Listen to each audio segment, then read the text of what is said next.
प्रभु में अति प्रिय मित्रों, आप सभी को प्रेम भरा नमस्कार। मैं एक बार पुनः इस बाइबल अध्ययन में आप सभी का स्वागत करता हूं, जो परमेश्वर के वचन की सरल व्याख्या है। आप नियमित तौर पर परमेश्वर के वचनों का अध्ययन करते आ रहे हैं और मैं आपको प्रोत्साहित करना चाहता हूं कि आप अपने मित्रों और परिवार के अन्य सदस्यों को भी इस अध्ययन में शामिल होने के लिए आमंत्रित करें, जिससे कि वे भी इन अध्ययनों का लाभ उठा सकें। दोस्तों, हम कुलुस्सियों की पत्री का अध्ययन कर रहे हैं और आज हम पहले अध्याय के 24वें पद से आगे बढ़ेंगे। आज हम सीखेंगे कि मसीह में दुख उठाना क्या है। दोस्तों, संसार में हमें दुख और क्लेश होना सामान्य बात है, पर मसीह में दुख उठाना ऐच्छिक कार्य है, आपकी स्वेच्छा पर आधारित है। आप अपनी रुचि और इच्छा से दुख उठाते हैं। दोस्तों, मैं पुनः आपको कहना चाहता हूं कि मसीही जीवन कोई आराम या सुख सुविधा का जीवन नहीं है। यदि आप मसीह के लिए हैं और उसकी सेवा कर रहे हैं, तो आपके जीवन में अनेक दुख आएंगे और जितना अधिक आप उसमें बढ़ेंगे, उतने अधिक दुख और क्लेश आपके जीवन में आएंगे। पर इन सब बातों में हमें एक ही सांत्वना है कि हमको मसीह में अनंत सुख एक दिन प्राप्त होगा, क्योंकि यह उसका वादा है, उसकी प्रतिज्ञा है। क्या आप उसके लिए तैयार हैं? तो चलिए उसी तैयारी में हम अपने अध्ययन को आरंभ करते हैं। मित्रों, आइए आज हम अपने अध्ययन में आगे बढ़ें और आज हम देखेंगे कुलुस्सियों के पत्र 1 अध्याय और उसके 24 पद से हम देखेंगे पवित्र जनों के लिए प्रभु यीशु का आत्मनिष्ठ कार्य। तो आइए पढ़ें कुलुस्सियों के पत्र 1 अध्याय उसके 24 पद। यहाँ पर लिखा है, अब मैं उन दुखों के कारण आनंद करता हूँ जो तुम्हारे लिए उठाता हूँ, और मसीह के क्लेशों की घटी उसकी देह के लिए अर्थात कलीसिया के लिए अपने शरीर में पूरे किए देता हूँ। पौलुस कह रहा है कि उसके लिए आवश्यक है कि वह मसीह के कष्टों की कमी अपनी देह में पूरी करे। मित्रों, यह वाक्य क्या विस्मयकारी नहीं है? अब कोई कहे, क्या यह वाक्य आपकी अब तक की शिक्षाओं के विपरीत नहीं है? आप कहते हैं कि मसीह ने कष्ट उठाए और दंड भोगा और हम उद्धार के निमित्त कुछ नहीं कर सकते। यह सच है और यह पद इसका खंडन नहीं करता है। पौलुस अपनी देह में मसीह की देह के निमित्त कष्ट उठा रहा था। कहने का अर्थ यह है कि मसीह के कष्टों में कुछ कमी थी।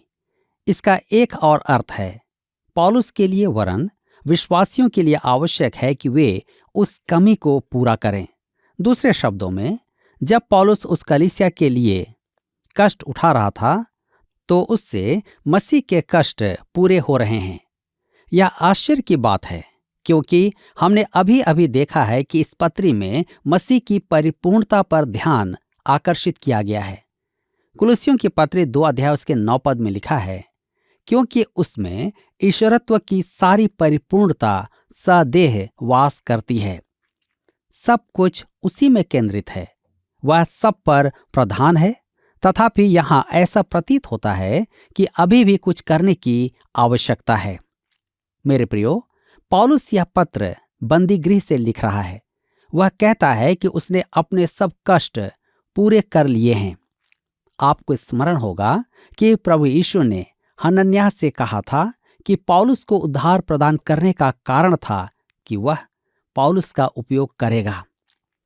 प्रेरितों के काम 9 अध्याय उसके 15 और 16 पद में लिखा है, परंतु प्रभु ने उससे कहा कि तू चला जा, क्योंकि यह तो अन्य जातियों और राजाओं और इस्राएलियों के सामने मेरा नाम प्रकट करने के लिए मेरा चुना हुआ पात्र है, और मैं उसे बताऊंगा कि मेरे नाम के लिए उसे कैसा कैसा दुख उठाना पड़ेगा।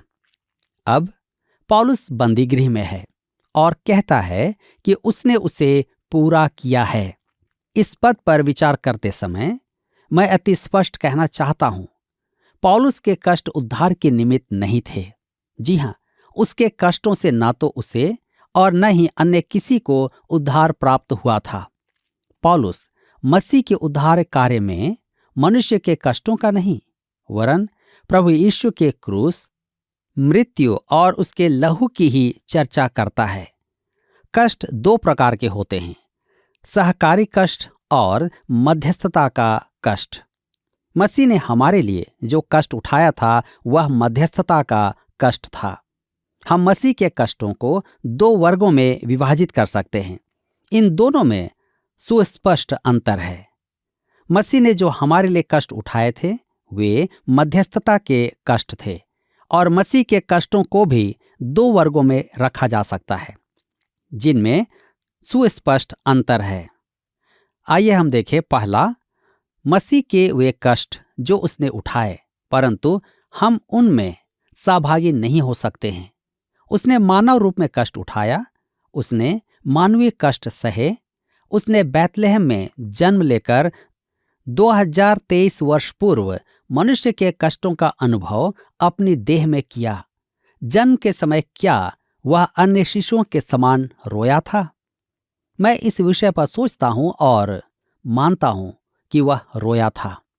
उसकी देह हमारे समान ही भंगुर थी। उसे भूख भी लगती थी, उसे प्यास भी लगती थी, उसे अकेलापन भी लगता था, उसे दुख, दर्द और पीड़ा भी होती थी। वह थकता था, इसलिए नाव में सो गया था। ये मनुष्य के कष्ट हैं जिनका अनुभव हम सबको होता है।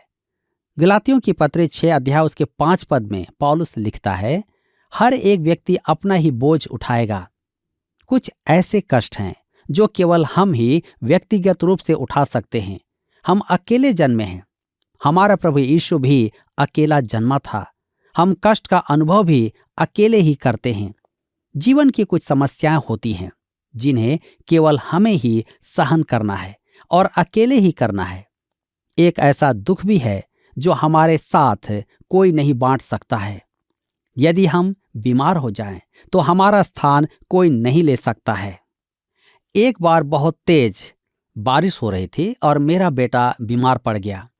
उस समय वह बहुत छोटा था। उसका बुखार 104 डिग्री का था। हमारे पास उसे अस्पताल लेने का कोई साधन नहीं था। हम किसी तरह उसे अस्पताल ले गए क्योंकि गाड़ी मिलनी भी मुश्किल हो रही थी।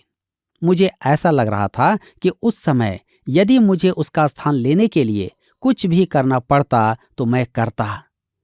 मैं सहर्ष उसका बुखार अपनी देह में ले लेता, परंतु यह संभव नहीं था। हम इन बातों में सहभागी नहीं हो सकते हैं। मेरे मित्रों, ऐसा समय आता है जब हमें घोर अंधकार से भरी हुई तराई से होकर चलना पड़ता है। हम मरेंगे भी अकेले ही। यही कारण है कि प्रभु यीशु को जानना कि वह हमारे साथ है, जबकि मनुष्य मृत्यु में हमारे साथ नहीं चल सकता। यह एक अति महान बात है। प्रभु यीशु ने मानवीय कष्ट उठाए। ऐसे कष्ट हमारे साथ कोई नहीं बांट सकता है। अब हम देखेंगे दूसरा कष्ट जो वह किसी के साथ बांट नहीं पाया। वह था परमेश्वर के पुत्र का कष्ट, परंतु उसने फिर भी मनुष्यों से अपनी पहचान बनाई। नश्वर मनुष्य में ऐसा कोई नहीं है जो उसके समान कष्ट उठा पाता। वह अपने भाइयों के सदृश हुआ और स्वयं कष्ट उठाया, परंतु उसने परमेश्वर के पुत्र होने के कारण कष्ट उठाया। इस प्रकार के कष्ट का वर्णन भजन संहिता 69 में है। पद 11 और 12 में लिखा है कि वह नासरत में शराबियों का गीत बन गया था। वह टाट का वस्त्र पहने था। ओह, वह परमेश्वर का पुत्र होने के कारण कैसा कष्ट उठा रहा था। वह बंदी बनाया गया। महायाजक के सुरक्षाकर्मी उसका ठट्ठा कर रहे थे। उसे चोगा पहनाया गया। उसके सिर पर कांटों का ताज रखा गया। उन्होंने उसके साथ आंख मिचौली का खेल खेला। इस खेल में आंखें बांधकर सैनिक बारी बारी मारते थे। एक सैनिक नहीं मारता था।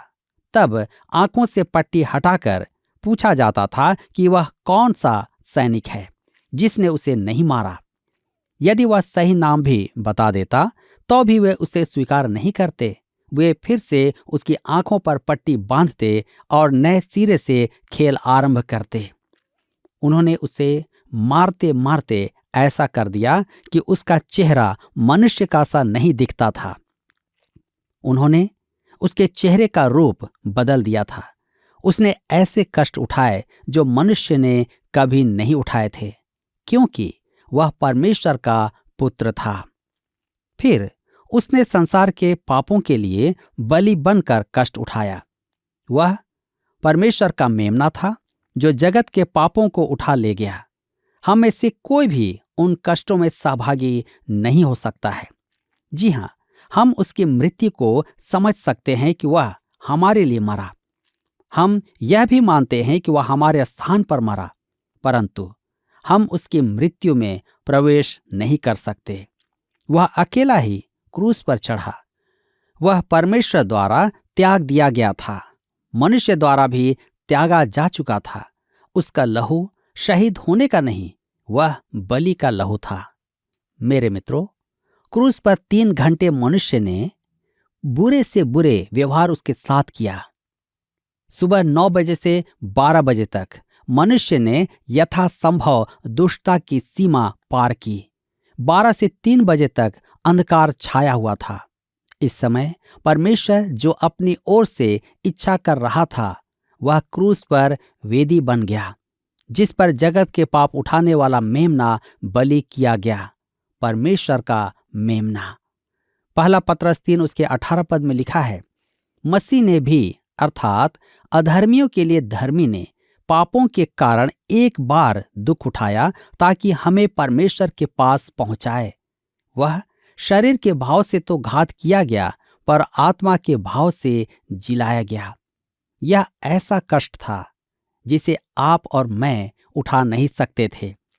वह किसी के साथ उसे बांट नहीं सकता था। अब दूसरी ओर मसीह ने ऐसे कष्ट भी उठाए जिन्हें हम उसके साथ बांट सकते हैं।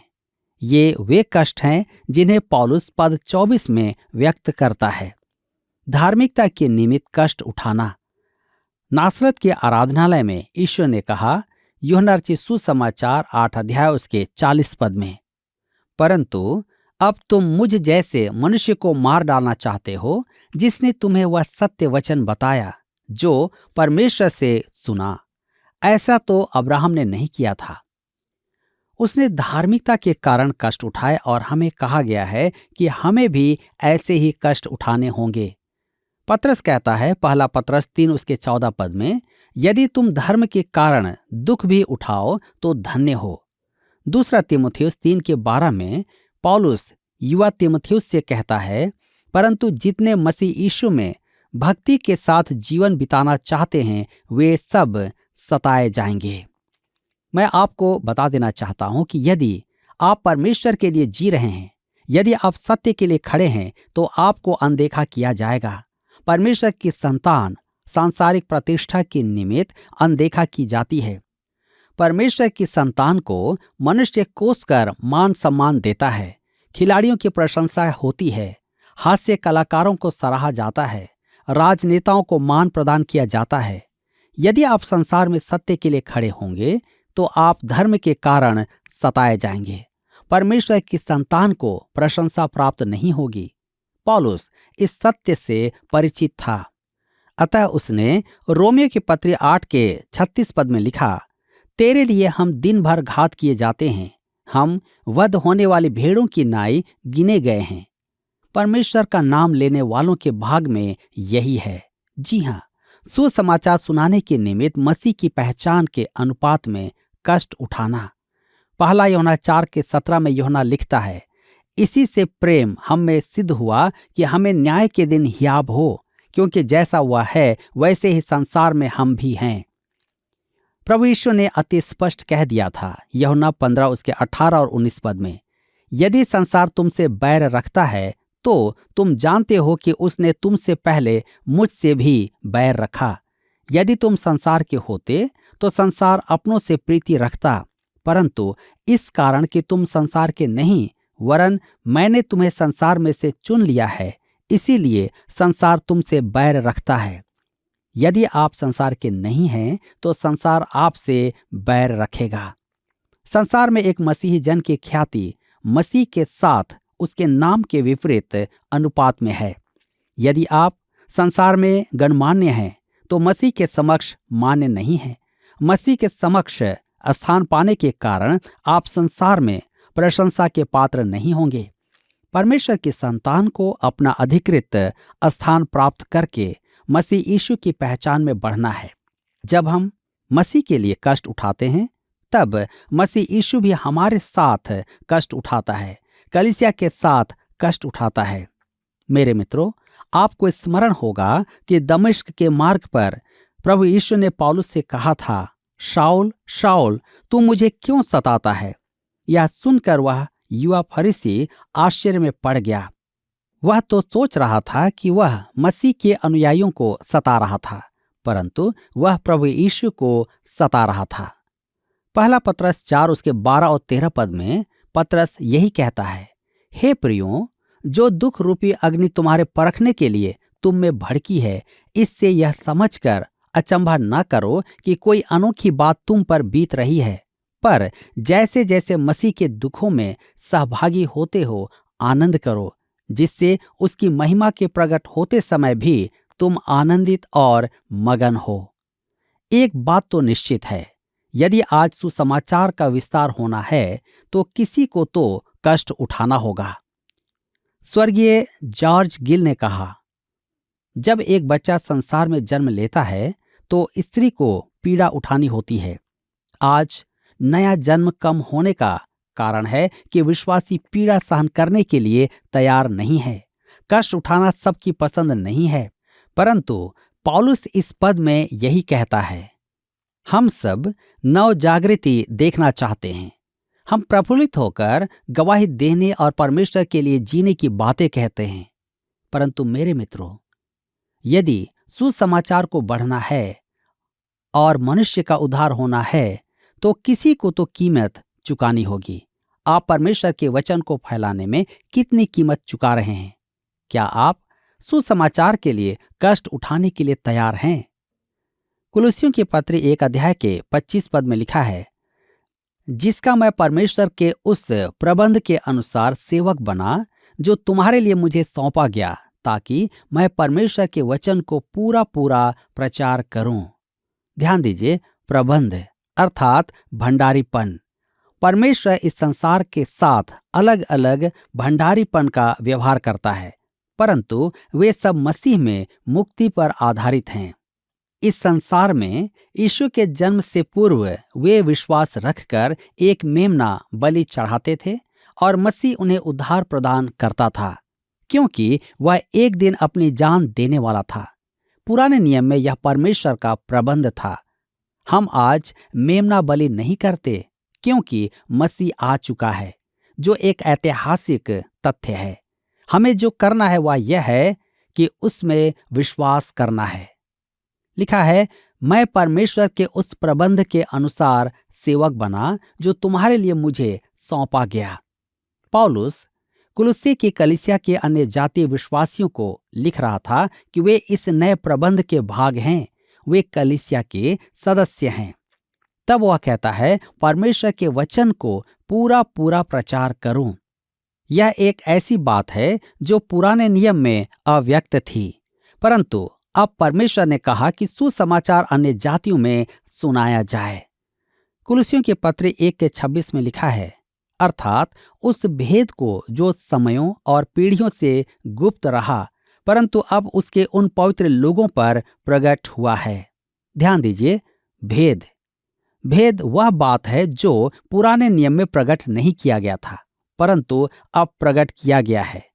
हमने इफिसियों की पत्री के अध्ययन में देखा था कि भेद यह नहीं था कि अन्य जातियां उद्धार पाएंगी, क्योंकि यह तो पुराने नियम में कहा जा चुका था। भेद तो यह था कि परमेश्वर इस्राएल को अन्य जातियों के साथ एक ही नींव पर आधारित करेगा। सब ने पाप किया है और परमेश्वर की महिमा से रहित हैं, सब के सब भटके हुए हैं। अब परमेश्वर यहूदी और अन्य जाति दोनों को, सब जातियों को लेकर एक नई देह कलीसिया में रख रहा है। यह पुराने नियम में नहीं था, परंतु अब प्रकट है। कहता है, पवित्र लोगों पर प्रकट हुआ है। इस भेद को जानने वाला पौलुस अकेला नहीं था। यह भेद उस युग में परमेश्वर के पवित्र जनों पर प्रकट था। हम कुलुस्सियों 1 उसके 27 पद में पढ़ते हैं, जिन पर परमेश्वर ने प्रकट करना चाहा कि उन्हें ज्ञात हो कि अन्य जातियों में उस भेद की महिमा का मूल्य क्या है, और वह यह है कि मसीह जो महिमा की आशा है तुम में रहता है। ध्यान दीजिएगा, मसीह जो महिमा की आशा है तुम में रहता है। हम मसीह में हैं। जिस पल आप मसीह यीशु में विश्वास लाते हैं, उसी पल पवित्र आत्मा आपको बपतिस्मा देकर विश्वासियों की देह में जोड़ देता है। आप और मैं एक नई स्थिति या कलीसिया में लाए गए हैं, और कलीसिया के पास एक महिमामय भविष्य है। कुलुस्सियों के पत्र 1 के 28 में आगे लिखा है, जिसका प्रचार करके हम हर एक मनुष्य को चेतावनी देते हैं और सारे ज्ञान से हर एक मनुष्य को सिखाते हैं कि हम हर एक व्यक्ति को मसीह में सिद्ध करके उपस्थित करें। लिखा है, जिसका प्रचार करके। सुसमाचार वह नहीं जो हम प्रचार करते हैं, परंतु जिसका हम प्रचार करते हैं। मसीह के बिना किसी ने कभी प्रचार नहीं किया है। प्रभु यीशु ही सुसमाचार है, वह अनंत जीवन है। पहला यूहन्ना के पत्री 1 अध्याय उसके 1 और 2 पद में लिखा है कि वह हमें अनंत जीवन का बोध करवाएगा, और उसने स्वयं अनंत जीवन को देखा है। यूहन्ना ने किसको देखा था? उसने प्रभु यीशु को देखा था। मेरे मित्रों, आज आपके पास या तो वह है या नहीं है। सुसमाचार प्रभु यीशु मसीह है, अर्थात उसने अपनी मृत्यु और अपने पुनरुत्थान में जो किया और वह जो भविष्य में हमारे लिए करेगा। तब हम देखते हैं, हम हर एक मनुष्य को जता देते हैं और सारे ज्ञान से हर एक मनुष्य को सिखाते हैं। मेरे विचार में यहाँ प्रचारकों के लिए 2 आज्ञाएं हैं जिन्हें हमें करना आवश्यक है। हमें सुसमाचार प्रचार इसलिए करना है कि पापियों को प्रभु यीशु में लाएं और उन्हें आने वाले क्रोध से बचाएं। हमें प्रत्येक मनुष्य को सारे ज्ञान से सिखाना है। दूसरे शब्दों में, हमें स्त्री पुरुषों के निर्माण की खोज करना है कि वे अनुग्रह में विकसित होकर मसीह की देह के विश्वास योग्य सदस्य बने। उन्हें स्थानीय कलीसिया में प्रभु यीशु की सेवा में प्रोत्साहित करना है। मेरे विचार में मेरा बाइबल अध्ययन स्थानीय कलीसियाओं की सहायता कर रहा है, और यही कारण है कि अनेक पास्टर मुझे सहयोग देते हैं। यदि मैं ऐसा नहीं करता तो मैं सेवा कार्य पूरा नहीं कर रहा हूं। तब आगे हम देखते हैं कि हम हर एक व्यक्ति को मसीह में सिद्ध करके उपस्थित करें। सिद्ध का वास्तविक अर्थ है परिपूर्ण या परिपक्व। परमेश्वर के वचन की शिक्षा का मुख्य उद्देश्य यही है। हम कुलुस्सियों 1 उसके 29 पद में पढ़ते हैं, इसी के लिए मैं उसकी उस शक्ति के अनुसार जो मुझ में सामर्थ्य के साथ प्रभाव डालती है, तन मन लगाकर परिश्रम भी करता हूं। परिश्रम अर्थात पीड़ा उठाना। पौलुस हमें अपने व्यक्तिगत गवाही सुनाता है, मैं यही परिश्रम करता हूं, उसकी उस शक्ति के अनुसार जो मुझ में सामर्थ्य के साथ प्रभाव डालती है। आज यह प्रत्येक विश्वासी की मनोकामना हो, हर एक मसीही सेवक की लालसा हो कि वह हमें सामर्थ्य से 2 बातों के निमित्त काम करे। सुसमाचार प्रचार की मनुष्य उद्धार पाए और फिर उन्हें विश्वास में दृढ़ करें। ये 2 बातें हैं जो कलीसिया को करना आवश्यक है। आज क्या हमारी कलीसिया इस काम को करती है? मेरे मित्रों, आज के इस वचन के द्वारा परमेश्वर आप सबको बहुतायत से आशीष दे। दोस्तों, आपने देखा कि कुछ ऐसे कष्ट हैं जो मसीह ने हमारे लिए उठाए, पर हम उसमें सहभागी नहीं हो सकते। साथ ही कुछ ऐसे दुख भी हैं जो मसीह ने उठाए और हम भी उन दुखों में शामिल हो सकते हैं। पौलुस उन बातों की चर्चा करते हुए कहता है कि हमें सुसमाचार के लिए उन दुखों और कष्टों में शामिल होने की आवश्यकता है। हम बहुत आराम का जीवन नहीं जी सकते। अगर हम सुसमाचार की सेवकाई में हैं, तब यही कारण है कि बहुत से विश्वासी सुसमाचार की सेवा करने से कतराते हैं। आपने पौलुस को देखा कि वह सिर्फ सुसमाचार को सुनाने और लोगों को परमेश्वर का वचन सुनाने के लिए सभी प्रकार के कष्टों को झेलने के लिए आनंदित था। दोस्तों, सुसमाचार की सेवा हमारे लिए आदर की बात है। यदि आप में सुसमाचार सुनाने को जोश नहीं है, प्रतिबद्धता नहीं है, समर्पण नहीं है, तो आप सेवा नहीं कर सकते। मैं तो यह भी कहूँगा कि यदि आप सेवा में हैं और कष्टों और दुखों से भाग रहे हैं, तो आप सेवा ही नहीं कर रहे हैं। आप और मैं इसलिए मसीह में स्थापित किए गए हैं कि हम संसार के लोगों को मसीह के सामने सिद्ध करके उपस्थित करें। आपके और मेरे लिए संसार में एक बड़ी जिम्मेदारी दी गई है। जब हमने मसीह को अपनाया उस समय और सदा आप इस बात को स्मरण रखें कि यीशु ने क्या कहा है कि तुमने मुझे नहीं चुना पर मैंने तुम्हें चुना है। आप मसीह के द्वारा उस सुसमाचार की सेवा के लिए चुने गए हैं। आइए प्रार्थना करें कि हम अपनी जिम्मेदारी बखूबी निभाने पाए। हमारे स्वर्गीय पिता, हम धन्यवाद देते हैं कि आपने हमें चुना है। प्रभु, इस संसार में हमारे लिए बहुत से सुख और दुख दोनों रखे गए हैं, परंतु ये बात हम आपसे आज जान पाए कि प्रभु, यदि हमने सुसमाचार की सेवा को चुना है, आपके लिए जीवन दिया है, तो हमें इस संसार में क्लेश और कष्ट को झेलना होगा। हमें इस संसार में क्लेश और कष्ट को सहना होगा। पिता, हमारी प्रार्थना है कि आप सहायता करें कि हम आनंद के साथ इन क्लेशों को उठाएं, जैसे हमारे मसीह ने आनंद की बात समझा और उसे अपने जीवन में आने दिया। हमारी प्रार्थना है पिता, हमारे सब पासबानों के लिए, सेवकों के लिए प्रभु, जो कि आपकी सेवा के लिए अपना जीवन समर्पित करें हैं। प्रभु, हमारी विनती है कि उन सब लोगों पर, सेवकों पर प्रभु अपना अनुग्रह प्रकट करें और उन्हें ऐसी सामर्थ्य दें पिता कि वो आनंद और हर्ष के साथ क्लेश उठाकर सेवा करने के लिए तैयार हों। प्रभु, कितने ऐसे हैं जो कि कष्ट के कारण सेवा छोड़ देते हैं। कितने हैं जिन्होंने प्रभु आपके मार्ग को, सेवा के मार्ग को त्याग दिया है। हमारी प्रार्थना है प्रभु कि आप उन्हें फिर से उस सेवा में लौटा लाएं। प्रभु, हमारे सारे पास्टरों को, सेवकों और प्रचारकों को प्रभु आप सामर्थ्य दें कि वे दुख और क्लेश में भी सेवा करते रहें। धन्यवाद के साथ इस विनती को प्रभु यीशु क्रिस्ट के नाम से मांगते हैं, आमीन। आइए अब हम प्रश्न देखें। पिछले प्रश्न का उत्तर है सी, इफिसियों की पत्री। कुलुसियों की पत्री की संगी पत्री इफिसियों की पत्री को कहा गया है।